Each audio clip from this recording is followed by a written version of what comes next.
It's really good to be with you this morning. I've been to St Hugh's a few times, and in fact I was having supper on Saturday night with a friend of mine I was at school with who came to St Hugh's as a younger boy. So the connections are definitely there.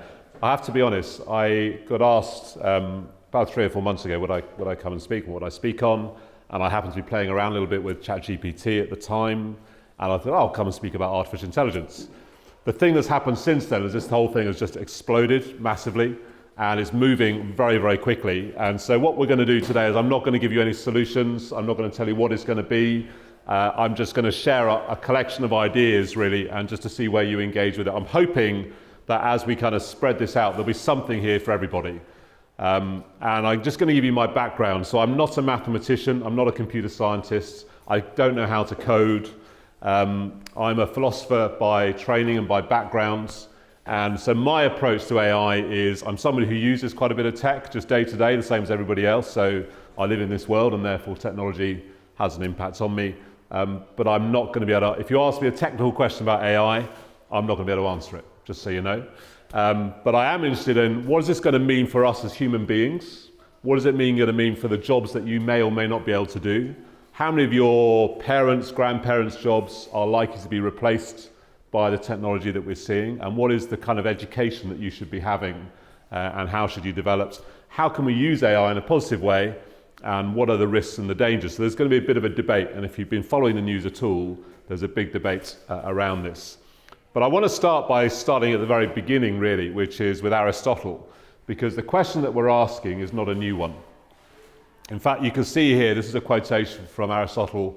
He wrote a book called Politics in about 322 BC, and he said this. He said, if every tool, when ordered, or even of its own accord, could do the work that befits it, then there would be no need either for apprentices for the master workers or of slaves for the lords. Does anyone want to have a stab at telling me, what is Aristotle talking about? What does he mean? So if everything could do anything to make it better, so say a chisel could carve stone by itself, then there would be no need for master workers or anyone. Yeah, brilliant. So if a tool, if a hammer, if a shield, if a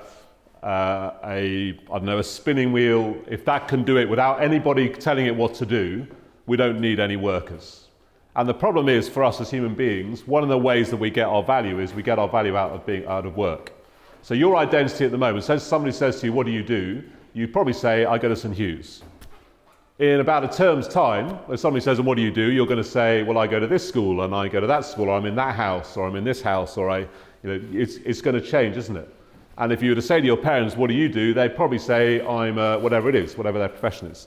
So our work is quite important. But I'm going to go even further than that and actually look at a myth that was told. And I've got a nice, hopefully all the tech will work, a little animation to help us work this. Hephaestus, god of technology, was hard at work on his most ingenious invention yet. He was creating a new defense system for King Minos, who wanted fewer intruders on his island kingdom of Crete. But mortal guards and ordinary weapons wouldn't suffice, so the visionary god devised an indomitable new defender. In the fires of his forge, Hephaestus cast his invention in the shape of a giant man. Made of gleaming bronze, endowed with superhuman strength, and powered by ichor, the life fluid of the gods, this automaton was unlike anything Hephaestus had forged before. The god named his creation Talos, the first robot.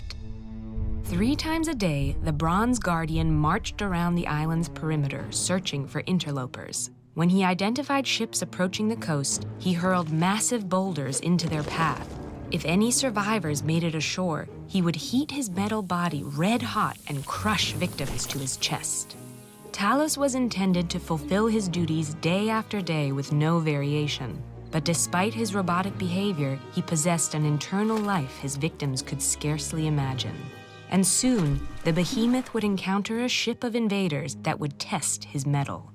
The bedraggled crew of Jason, Medea, and the Argonauts were returning from their hard-won quest to retrieve the Golden Fleece. Their adventure had taken many dark turns, and the weary sailors were desperate to rest in a safe harbor. They'd heard tales of Crete's invulnerable bronze colossus and made for a sheltered cove. But before they could even drop anchor, Talos spotted them. While the Argonauts cowered at the approach of the awesome automaton, the sorceress Medea spotted a glinting bolt on the robot's ankle and devised a clever gambit. Medea offered Talos a bargain. She claimed that she could make Talos immortal in exchange for removing the bolt. Medea's promise resonated deep within his core. Unaware of his own mechanical nature and human enough to long for eternal life, Talos agreed. While Medea muttered incantations, Jason removed the bolt. As Medea suspected, the bolt was a weak point in Hephaestus's design. The eye core flowed out like molten lead, draining Talos of his power source. The robot collapsed with a thunderous crash, and the Argonauts were free to travel home. This story, first recorded in roughly 700 BCE, raises some familiar anxieties about artificial intelligence, and even provides an ancient blueprint for science fiction. But according to historians, ancient robots were more than just myths. By the 4th century BCE, Greek engineers began making actual automatons, including robotic servants and flying models of birds. None of these creations were as famous as Talos, who appeared on Greek coins, vase paintings, public frescoes, and in theatrical performances. Even 2,500 years ago, Greeks had already begun to investigate the uncertain line between human and machine. And like many modern myths about artificial intelligence, Talos' tale is as much about his robotic heart as it is about his robotic brain. Illustrating the demise of Talos on a vase of the 5th century BCE, one painter captured the dying automaton's despair with a tear rolling down his bronze cheek. Okay. How many of you are familiar with the story of Talos? Have any of you heard of that before? I was quite struck by this as the more I've been looking into what is it about robots. Robots are going to be programmed with artificial intelligence to be able to do the things that the intelligence can tell us. But what we have essentially here is a robot, a creation created by somebody to do a particular function. What's his job? What is Talos' job? Why is he made? Yep, chap at the back. Yeah, that's his function. So we're going to create a giant thing that's going to be big, it's going to be strong, and it's going to wander around, it's going to protect the islands. What is it about this robot that makes it different to, say, the flying birds or the other mechanical things that happened sort of 300 or 400 years later? Well, I'm going to come back to you, but I'm going to keep going around a little bit. Somebody else? What's different about the robot, the function that the robot has, and the mechanical birds and the other things that they have? What is the claim? I'll start with you and then we'll see how we go. It does have some sort of intelligence. What do you mean by intelligence? It can think and it can feel almost. Yeah. So it can think and it can feel. And I don't know about you, I don't know whether you thank your toaster in the morning. Thank you, toaster, for my wonderful toast. Really appreciate that. Thank you, oven. Thank you, kettle, for my coffee. Thank you, tap. I don't know whether you thank your devices, but maybe there's a question where we're getting to a place where we're moving beyond just a functional thing. And I think the most powerful bit about this story is the tear that rolls down Talos' cheek. There's something human, there's something intelligent about this particular being. And this is where we are going, and going really quickly. So we're going to look at some of the apps that we might use. And this is what we mean by artificial intelligence. And I love this quote from Arthur C. Clarke. Notice the date of these. So we're now up to 1962. So we've skipped forward a couple of thousand years. Any sufficiently advanced technology is indistinguishable from magic. And I've had that sense as I've looked at AI over the last little while. Things feel like magic when I'm trying them out for the first time. And maybe that's just because I'm really quite old. You're probably just looking at it and going, yeah, of course it can do that. You know, it's just programming. We understand how that works. For me, it feels like magic. I'd love you just to talk to the person next to you for a moment. And I want you to tell them a little bit about a piece of AI that you use either every day or quite regularly. Talk to the person next to you. You've got 30 seconds. Okay, I'm going to pick on some people and we'll see where we go. I just want to hear one app, one bit of software, something that you use which has got artificial intelligence in it. So let's start on the back row, girls in the corner. One something that you use. What's a piece of kit or software? Alexa. Alexa, what do you use Alexa for? To play music or ask what the weather is. Okay, and do you have one in your kitchen or in your? one in my kitchen, one in my living room, and one on the landing. Okay. And how does Alexa know what to do? Where does it get this information from? I just say Alexa, and then once she hears the words Alexa, she'll know that I'm about to talk to her. Okay. And it's interesting that you use the word she and her rather than it. So already we're thinking this has got a bit of personality. Do you ever thank Alexa? Oh, thank you so much, Alexa, for helping me today. No, but my dad tells it off a lot. That's okay. So it becomes a bit like a person in the corner of the room, doesn't it? So that's Alexa. Let's keep going around. Yes, gentleman here. Like my AI on Snapchat. Okay. And I had a little diploma. I've got 3 daughters, and I don't have Snapchat, which is probably a relief to everybody. How do you use my AI on Snapchat? You can ask questions or just like chat with it. Have you ever asked it any awkward questions? Anything that it hasn't? Yeah. Well, can you give an example of a conversation you've had with your Snapchat AI? One that's useful and that we can all share rather than anything that's going to be too awkward and embarrassing. Don't feel you need to overshare at this point. So just a basic story. Write an essay about Henry VIII. Oh, okay. So just basically helping you cheat with your homework. No, never, of course. I asked my daughter's AI whether I was looking good. I said, how do I look today? And it told me I looked fantastic. And I said, well, how do you know? You always look fantastic, was the answer. And I thought, okay, that's nice, but not really ready to be my friend just yet. What else? It's kind of creepy though, because like on Snapchat you can send photos. Yeah. So I sent a photo. And I was in like, I can't remember what I was wearing, but it commented on my clothes. Okay. And I was like, What did it say? it was like nice, Yeah. something that really Kind of complimentary. And I was like, can you see my photos that I sent? And he's like, no. Okay. So there's a trust question which we're going to come back to a little bit later. What does Snapchat, what do they want their AI to become, folks? What do they want their AI to become? Yeah. Reason for you to be on the app more. Yeah, absolutely. So there's the commercial person going, basically what Snapchat want is you to be on their app so they can sell more advertising, because that's what all the software apps want you to do. Who do you normally talk to on your Snapchat? How many of you got a streak with somebody in the room on Snapchat? Okay, let's just see who's got the longest streak. Keep your hands up if you've got a streak. 100 days? 200s? Oh. And we got more than 200? 300s? 400? 500s? What's yours? Okay, so what Snapchat wants you to do is it wants to replace your friends with its piece of AI. So you don't need your friends anymore because you've got an AI piece to actually help you with it. Here we've got some examples here. What's this one?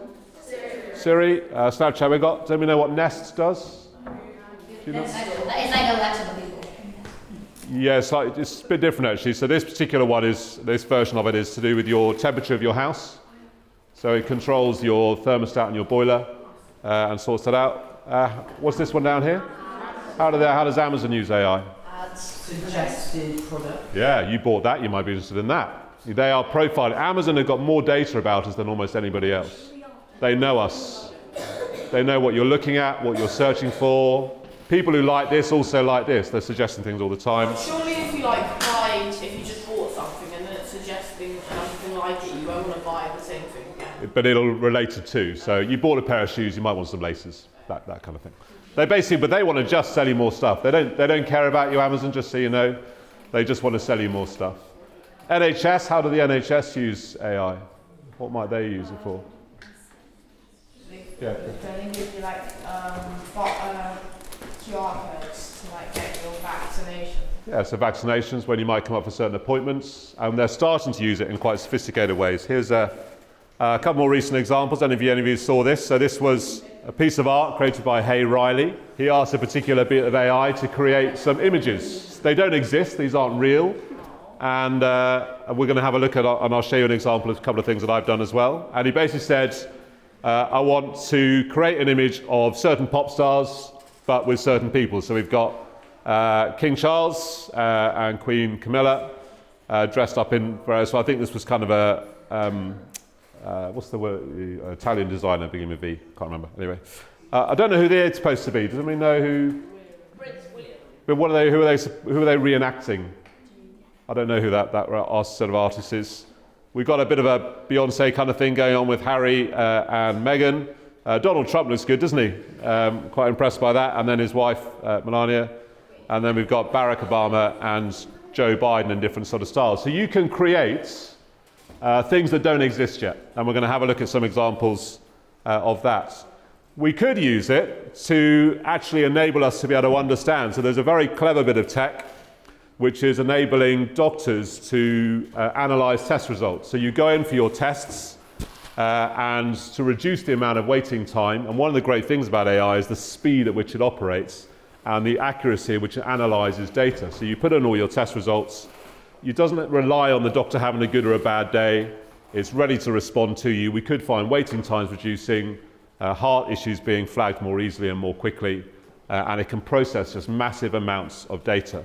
And that's essentially what AI does. It processes and analyses data and then feeds it back in some form for us. So here's my next question. Turn to talk to the person next to you. Can you think of a school subject or a job that will not be significantly changed by artificial intelligence? Talk to the person next to you. You've got 1 minute. Okay. Can I take the school subject question first of all? Can anybody think of a subject in school that either give an example of how something will be impacted or give me an example of a subject that actually won't be touched or changed by AI? Gentleman in the corner. Sport. Sport. Okay. Can anybody think of a way in which AI might have an impact on sport and how we play sport? Yes, chap there. Like when camera angles and stuff. Yeah, so if you are already now, if you're a golfer, you might go to a driving range and you might try out a new club and it will analyse your swing and it will give you ideas about how you can improve. And a lot of sport is around data. So if you watch any rugby on TV, you will see a whole load of data guys analysing. They all carry those little things on the back of their shirts, don't they, rugby players? And they're analysing performance, they're analysing contacts, they're analysing head contacts maybe. So a huge amount around sport. So maybe sport will be some way. What other subjects? Yeah. PSHE. PSHE. Can anybody think about a way? I mean, in some ways what we're doing now is a bit of PSHE.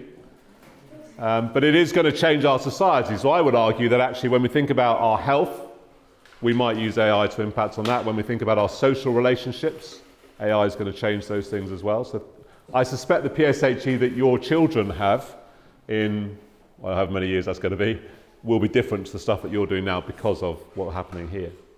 Any other subjects? Yeah. History. How might history use AI, folks? Yeah.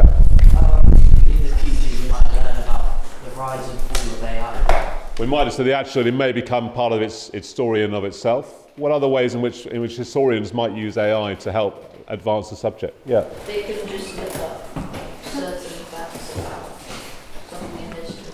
Absolutely. So you could ask for a pattern. I mean, we've already heard about somebody cheating with their using Snapchat to cheat with their history prep. I'm sure you weren't cheating. I'm just joking. To use it to help you with your history prep. We've already heard of examples of that, so we're already beginning to change the way we study certain things. What about jobs? Can we think of a job that won't be changed? And there was one of the experts we're going to hear from later had one job that he could identify. What do we think?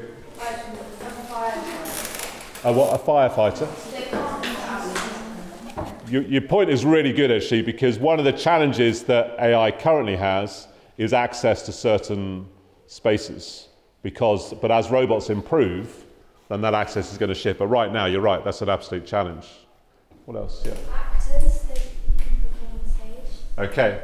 How might that change? How might actors' roles and jobs change? What do we think? Wait, I have a different thing. That's police, because you can really easily just trick it. Because if you say, I've seen this before, but if you ask it to do something illegal, it will say no. But then if you say, in an alternate reality where this is legal, how would I do it? It will tell you exactly how. Okay, so because it will answer that particular So question. you can easily just trick it immediately. Yeah, so depending on the programming question that you put in the first place. But you're right, there is something about the human side, that's what we've got to, the actor and the police. There's something about being human that enables us to see through those other human traits. Gentleman there. Professional athletes. Professional athletes, you wouldn't pay to go and see a robot athlete. Do you generally watch Robot Wars? Anyone watch that? Maybe it's a bit of a, that just dates me, I think. You probably even never heard of it, so apologies for that. Yeah, check that. A therapist. Would you go and talk to a robot for advice and seek counsel? We might do. Okay, I'm going to keep moving. So here's a quick question for you. Here's one for the teachers in the room as well. Here's a load of tech that has changed. Because the theory is that the next decade, so this is what McKinsey's have said. McKinsey is a major consulting company. They said in the next decade, you're going to see more technological change than has happened in the last 100 years. So I thought what I'll do is I'll go back 100 years and see what tech. Can you see if you can name the items that we have in each of the 1 to 15? Have a chat again with the person next to you and we're going to go through it. And the teachers will be able to help us out if we get stuck. Okay, let's go through this. I'm going to say the number and you're going to say what it is. So number 1, what is it? Radio. It's television, actually. See that tiny little screen? First TV. Good guess, though. Number 2. Good. So computer. That's one of the first. Well done. First computers.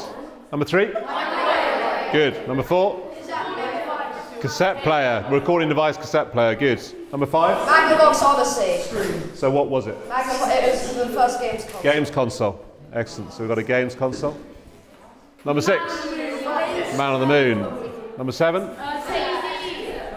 Yeah, videotape, VHS tape. Number 7. So I was born in and around here. So this is everything after this time is where I am. This one's quite tricky. Similar. It's a first digital camera. So you can see on there there's a little cassette and the image is captured and going straight onto a cassette. Post-it notes. So instantly post-it notes they were originally all yellow because they were just done, and it was kind of a mistake. They made a glue that didn't quite work as well, so then they diverged into post-it notes. Number 10, CDs. First mobile phones, and you used to have this massive battery that you would carry around with it. I remember my father-in-law having one of those. Number 12, World Wide Web. That was the game changer, wasn't it? Really. So think about how many times we just connect with the internet one way or another. Number 13. Yeah, so just MP3 player. So that was, and again, I remember very clearly my first MP3 player, and having all of those songs in one place was remarkable. Big game changer, number 14, smartphone, and then 15, flash drive. So look how far we've come in 100 years, folks. From, and there isn't much really that happens after that for a bit, because we're trapped into the internet world. But in 100 years, we've gone from a TV, I mean, look at what we're using here, compared to look at this, this is just 1 million times more powerful than that. My phone is 1 million times more powerful. My phone, I believe, has got more data in it and more computer speed than they used to put a man on the moon. Things have shifted and changed in such a rapid way, and yet, look at what McKinsey is saying. McKinsey is saying that what you are going to experience in the next 10 years, and what we all are, is going to outstrip the whole of the last 100 years. So things are going to go very, very fast. That is the thinking, and we need to be thinking, therefore, about what does this mean for us. This is a guy called Douglas Adams who wrote a famous book called Hitchhiker's Guide to the Galaxy, and he said this. He said, I've come up with a set of rules that describe our reactions to technologies. Anything that's in the world when you're born is normal and ordinary. It's just the way the world is. Anything that's invented between when you're 15 and 35 is new and exciting and revolutionary, and you can probably get a career in it. Anything invented after you're 35 is completely against the natural order of things. So for people like me, who is well past 35, this whole AI world is just a very confusing and rapid thing. But it is going to be part of your natural world, really, because you are going to grow up with it. And therefore, you are going to be more adaptable, more understanding, more ready, because you're not having to ditch a whole load of preconceptions. You know, you've always had smartphones. You've always had social media. That's just been part of your upbringing and existence. It's a normal thing. So here's where artificial intelligence sort of historically has come from, really. 1642, a French mathematician called Blaise Pascal came up with a calculating machine, a basic form of an early calculator. And then we have two very clever mathematicians, Ada Lovelace, often overwritten just because she's a woman and has been missed out of the history, but we're beginning to understand more and more about the contribution she made to mathematics, Ada Lovelace.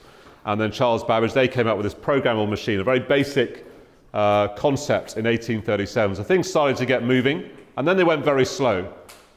We first come across this phrase artificial intelligence in 1956, and then we get this general problem solver develops in the States, and then things really started to take off with a couple of kind of big major events. Firstly, a piece of software called Deep Blue beat the world chess champion Garry Kasparov in 1997.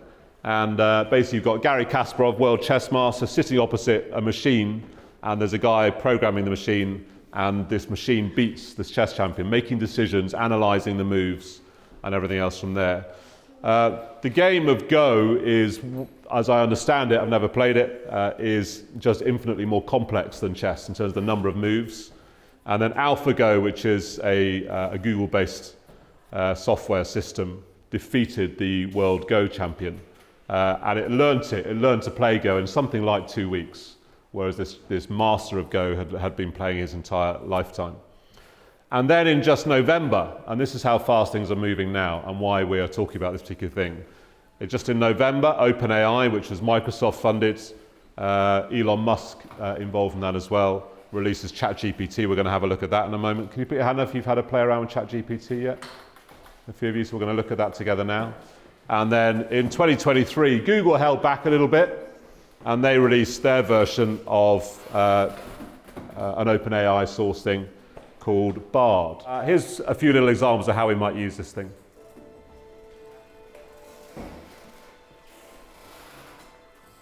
It's a bit of AI propaganda, basically.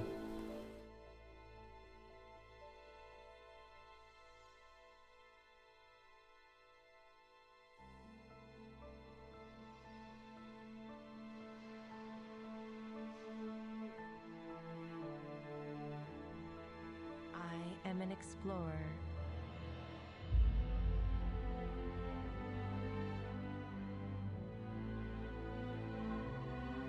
Searching for the origins of our universe.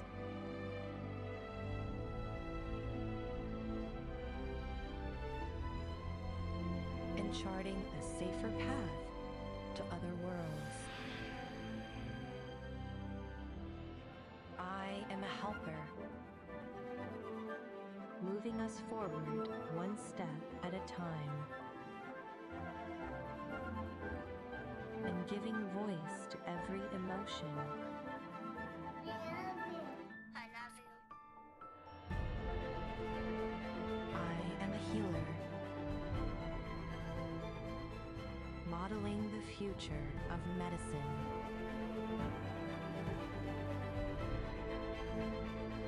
And finding a needle in a haystack when every second counts. I am a visionary, uncovering masterpieces lost to the ages.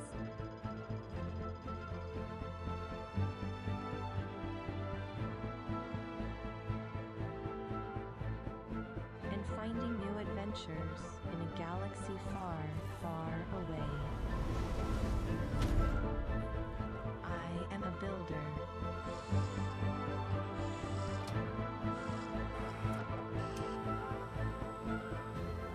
driving perfection in everything we create.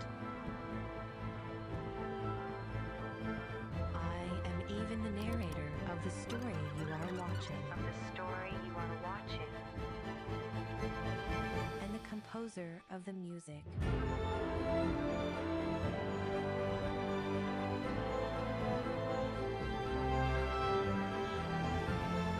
And when the world faces its greatest challenge, I give us the power to take it on together.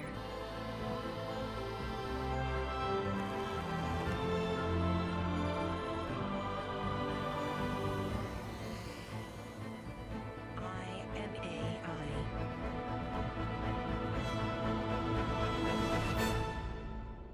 Okay, so this is happening now. This is not kind of future thinking. This is not like we are way back in Aristotle's day or even earlier than that. We're talking about what is currently happening now. So what I wanted to think a little bit about is how does this happen? So here's a picture of you not so long ago, that you were like this little child here. And I have to be honest, I find this first video really quite annoying because I don't have great patience when it comes to babies. But this is how we learn, and essentially what AI is doing is it's modeling that same thing. So have a little look at this baby and how it is learning to put shapes in particular boxes. We all know where he's got to put it. She's got to put it. At this point, I'm just screaming, oh, just put it in the square hole. Just get on with it. But it can't do it because it hasn't learned how to do it yet. It doesn't have that intelligence at this particular stage. And this essentially is a little bit like a very basic computer program. With a basic computer program, you direct it and you tell it to do a thing and it does that thing. I know, it's just so annoying. I've watched this a few times. So there's a mum there encouraging, giving it back, saying, come on, keep going. And it keeps going. Trial and error. Go on, get in there. No, fails.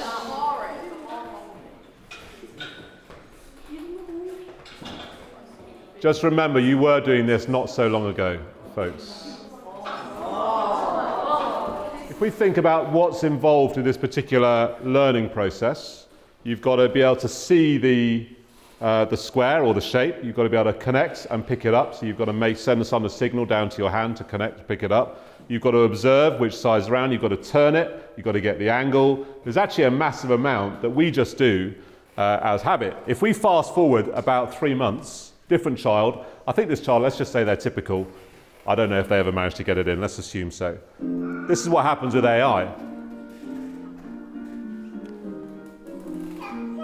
So I didn't add those things. I apologise for that.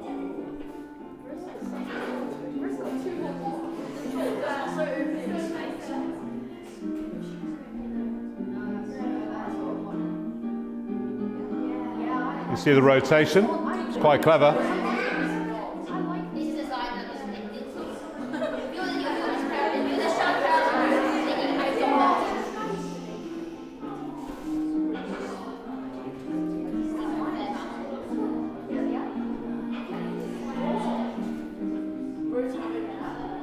This child is a genius, isn't she? And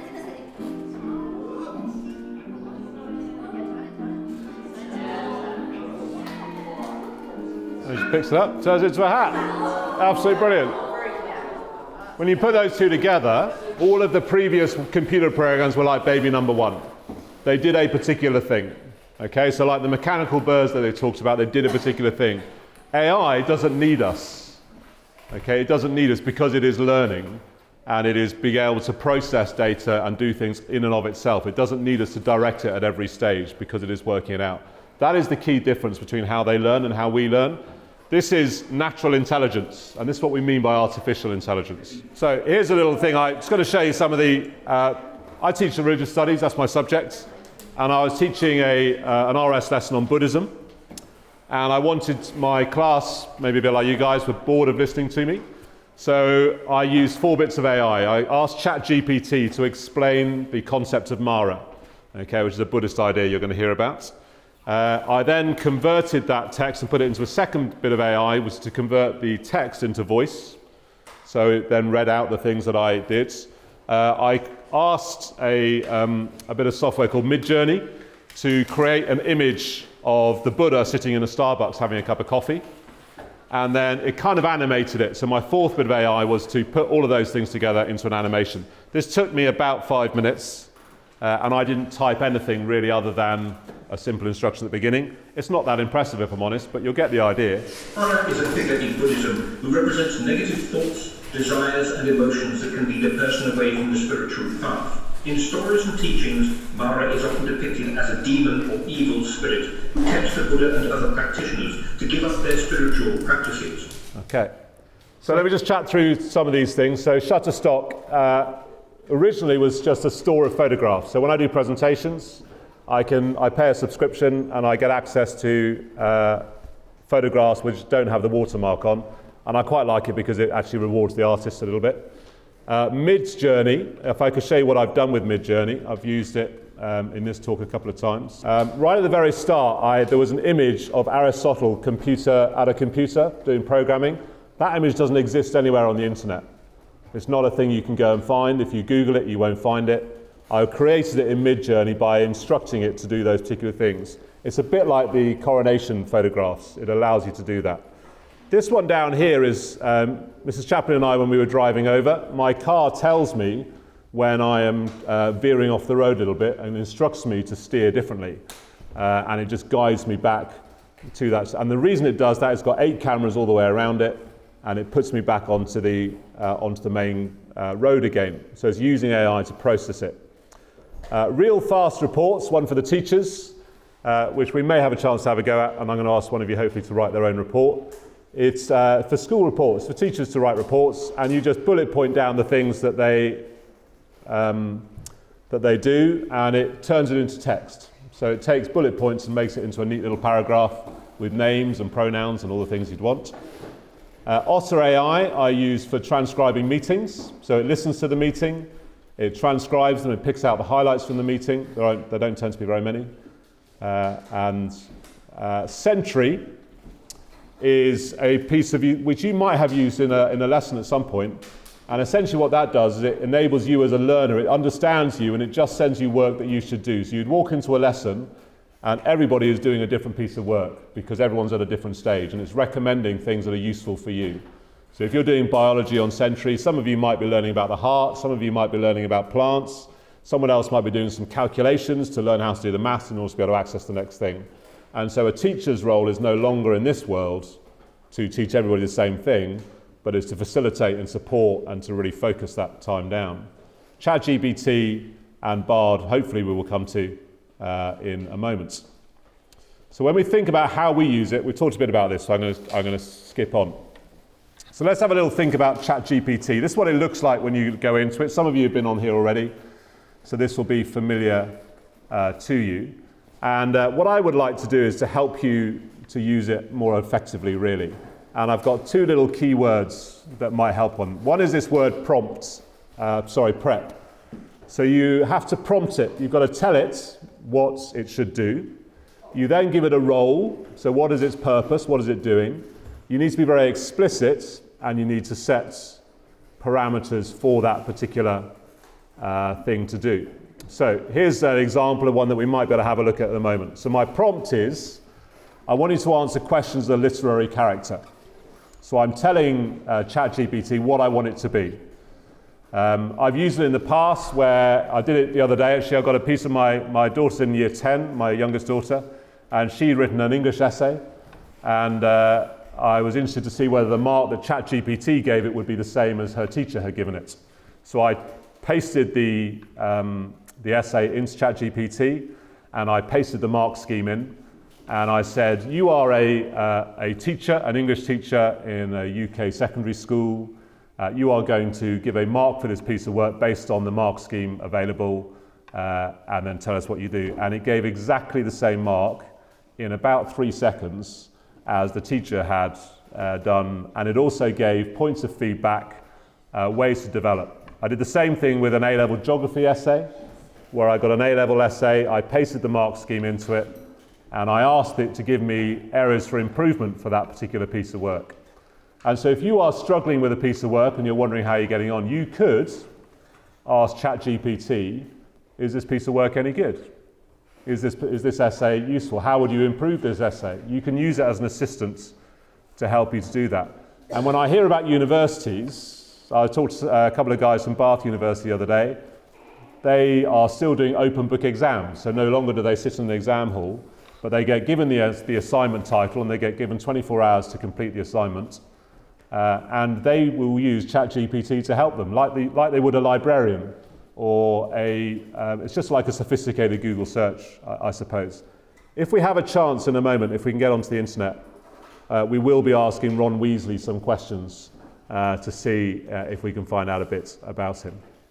There is a problem though, and I've had several issues with ChatGPT. I asked it the other day, I wanted to create 15 groups for year 9 and 10, and I wanted them all to be named after scholars.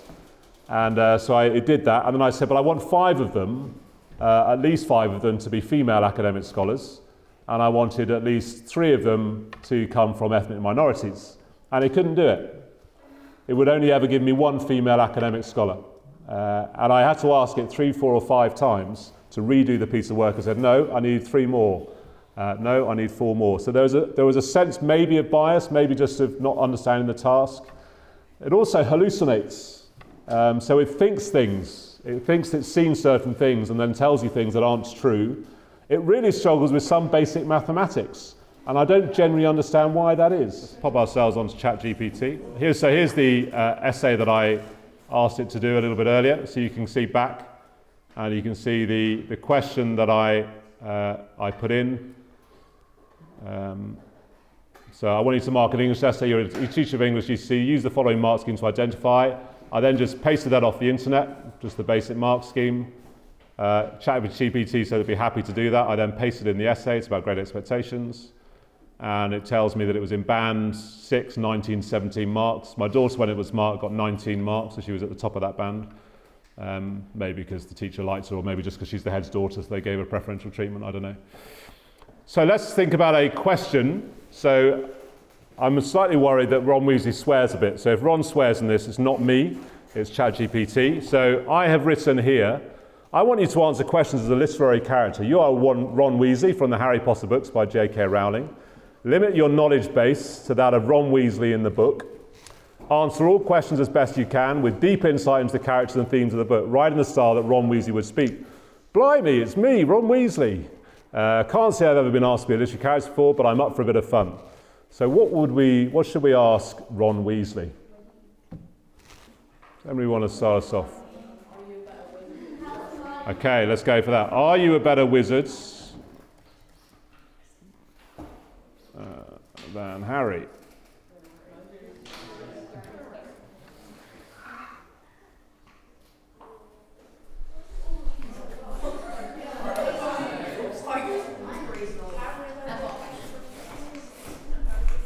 What I find impressive is always the speed. For me, that's magic. You know, that's literally just like magic for me. Let's go for another one. What else should we ask Ron? Yeah. What's your opinion on lavender? What is your...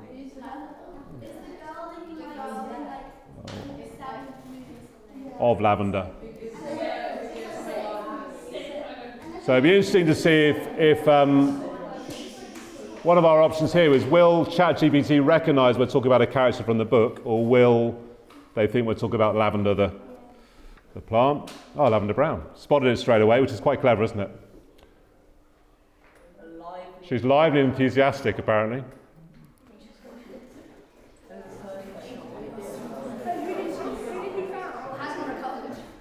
It's a bit of whirlwind. One more, let's try one more. Chat from the back. How's Hermione? How is Hermione? What now? How is Hermione? Okay. How is Hermione? Okay. She gets sunburned.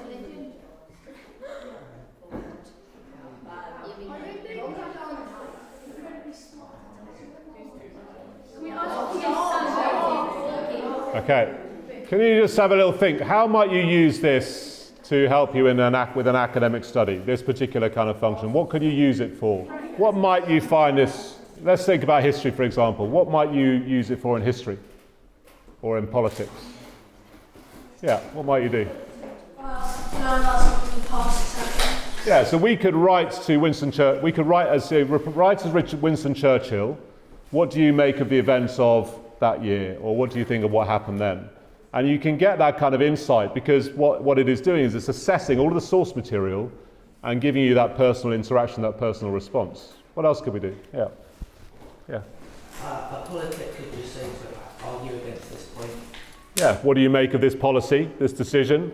One of the things that ChatGPT struggles with is recent events. So it's only current, I think, up to about 2021, and it struggles after that point. But it is rapid. So this is a thing called Midjourney. If I go back to the start, Midjourney was what I used to create this image here. And so what I asked it to do was to create an image, a photographic image essentially, of Aristotle working at a computer. and it gives me 4 different ones. You could ask it to do it in any style. You could ask it to do it in anime or in Renaissance painting, and it will generate images for you. All of these have come from that little bit of software as well. So you just put in the prompts and you get that bit of software out of it. This image here I generated on Shutterstock, and actually if you look quite closely down here, you can see that it's not quite a true image. So there is nowhere that this image exists on the internet. I needed a photograph of Douglas Adams on a yellow background, and that's what it's given me. When I look here, I couldn't find a picture of Ada Lovelace and Charles Babbage together, so I asked Shutterstock to create that for me, and so it generated that image for me to help prepare with what's happening next. I want to finish with this sort of the big question really, which is to do with, is artificial intelligence really going to help us in the future, or is it something that we should be quite worried about? And this might help us with that. In the coming years, artificial intelligence is probably going to change your life, and likely the entire world. But people have a hard time agreeing on exactly how. The following are excerpts from a World Economic Forum interview where renowned computer science professor and AI expert Stuart Russell helps separate the sense from the nonsense. There's a big difference between asking a human to do something and giving that as the objective to an AI system. When you ask a human to fetch you a cup of coffee, you don't mean this should be their life's mission and nothing else in the universe matters. Even if they have to kill everybody else in Starbucks to get you the coffee before it closes, they should do that. No, that's not what you mean. Right? You mean all the other things that we mutually care about, they should factor into your behavior as well. And the problem with the way we build AI systems now is we give them a fixed objective, right? The algorithms require us to specify everything in the objective. And if you say, can we fix the acidification of the oceans? Yeah, you could have a catalytic reaction that does that extremely efficiently, but consumes a quarter of the oxygen in the atmosphere, which would apparently cause us to die fairly slowly and unpleasantly over the course of several hours. So how do we avoid this problem, right? You might say, okay, well, just be more careful about specifying the objective, right? Don't forget the atmospheric oxygen. And then, of course, some side effect of the reaction in the ocean poisons all the fish. Okay, well, I meant don't kill the fish either. And then, well, what about the seaweed? Okay, well, don't do anything that's going to cause all the seaweed to die. And on and on and on, right? And the reason that we don't have to do that with humans is that humans often know that they don't know all the things that we care about. If you ask a human to get you a cup of coffee, and you happen to be in the Hotel Georges V in Paris, where the coffee is, I think, 13 euros a cup, it's entirely reasonable to come back and say, well, it's 13 euros, are you sure you want, or I could go next door and, get one. And it's a perfectly normal thing for a person to do, right? To ask, I'm going to repaint your house, is it okay if I take off the drain pipes and then put them back? We don't think of this as a terribly sophisticated capability, but AI systems don't have it because the way we build them now, they have to know the full objective. If we build systems that know that they don't know what the objective is, then they start to exhibit these behaviors, like asking permission before getting rid of all the oxygen in the atmosphere. In all these senses, control over the AI system comes from the machine's uncertainty about what the true objective is. And it's when you build machines that believe with certainty that they have the objective, that's when you get the sort of psychopathic behavior. And I think we see the same thing in humans. What happens when general purpose AI hits the real economy? How do things change? Can we adapt? This is a very old point. Amazingly, Aristotle actually has a passage where he says, look, if we had fully automated weaving machines and plectrums that could pluck the lyre and produce music without any humans, then we wouldn't need any workers. That idea, which I think it was Keynes who called it technological unemployment in 1930, is very obvious to people, right? They think, yeah, of course, if the machine does the work, then I'm going to be unemployed. If you think about the warehouses that companies are currently operating for e-commerce, they are half automated. The way it works is that an old warehouse where you've got tons of stuff piled up all over the place and the humans go and rummage around and then bring it back and send it off. There's a robot who goes and gets the shelving unit that contains the thing that you need, but the human has to pick the object out of the bin or off the shelf because that's still too difficult. But, at the same time, could you make a robot that is accurate enough to be able to pick pretty much any object, and there's a very wide variety of objects that you can buy, that would, at a stroke, eliminate 3 or 4 million jobs. There's an interesting story that E.M. Forster wrote where everyone is entirely machine dependent. The story is really about the fact that if you hand over the management of your civilization to machines, you then lose the incentive to understand it yourself or to teach the next generation how to understand it. And you can see Wall-E actually as a modern version where everyone is enfeebled and infantilized by the machine. And that hasn't been possible up to now, right? We put a lot of our civilization into books, but the books can't run it for us. And so we always have to teach the next generation. If you work it out, it's about 1 trillion person years of teaching and learning and an unbroken chain that goes back tens of thousands of generations. What happens if that chain breaks? And I think that's something we have to understand as AI moves forward. The actual date of arrival of general purpose AI, you're not going to be able to pinpoint, right? It isn't a single day. It's also not the case it's all or nothing. The impact is going to be increasing. So with every advance in AI, it significantly expands the range of tasks. So in that sense, I think most experts say by the end of the century, we're very, very likely to have general purpose AI. The median is something around 2045. I'm a little more on the conservative side. I think the problem is harder than we think. I like what John McCarthy, who was sort of one of the founders of AI, when he was asked this question, he said, well, somewhere between 5 and 500 years. And we're going to need, I think, several Einsteins to make it happen. So what I really want you to think about this morning is I want you to think about how you might be able to use AI, because if you don't start using it and you don't engage it, you think, it's just going to be an irrelevant thing, you are going to be left behind, because the people around you are going to be using it. So you need to start to understand, you need to recognize where its limits are. Does it hallucinate? Is it biased? What's its problems? How is it developing and how is it improving? And then the last bit you need to think quite carefully about is, what does it mean for us as human beings? And I suppose the simplest example of that, as we skip on, is when we think about artificial cars and self-driving cars. Now, this is a classic problem you've probably come across before. It's one of the most classic ethical dilemmas. The dilemma is this. You've got a train or a trolley or a tram, and it's heading towards killing a whole load of people. And if you were to pull the lever, you could divert it and save all of those people, but you're going to kill somebody else. That's the basic problem, and it pops up all over the place. So what an AI self-driving car is having to decide is exactly that. If you are heading towards a wall and you are driving along, do you kill the people in your car, your passengers, or do you go into the wall, or do you swing out and go into the path of a bus or a truck or another car and take them out? And those are the kind of decisions that humans make in a split second. If you are told when you're learning to drive, if an animal runs down in front of you, you kill the animal. And we do know that self-driving cars cause fewer accidents than human-driven cars, because they're not on their phone, they're not doing their makeup, they're not drinking, they're not chatting to the person next to them, they're not changing the radio, they're just doing that. The problem is that we also know that as soon as a self-driving car kills somebody, that means we don't trust any self-driving cars. And when it comes to that is the key question really. It's thinking a little bit about trust. So do you trust ChatGPT to give you the answers that you need? Do you trust it to help you in your work? Or would you rather trust a human being? As I said, there's a scatter of ideas. I hope something sticks. I hope that's been useful in some way.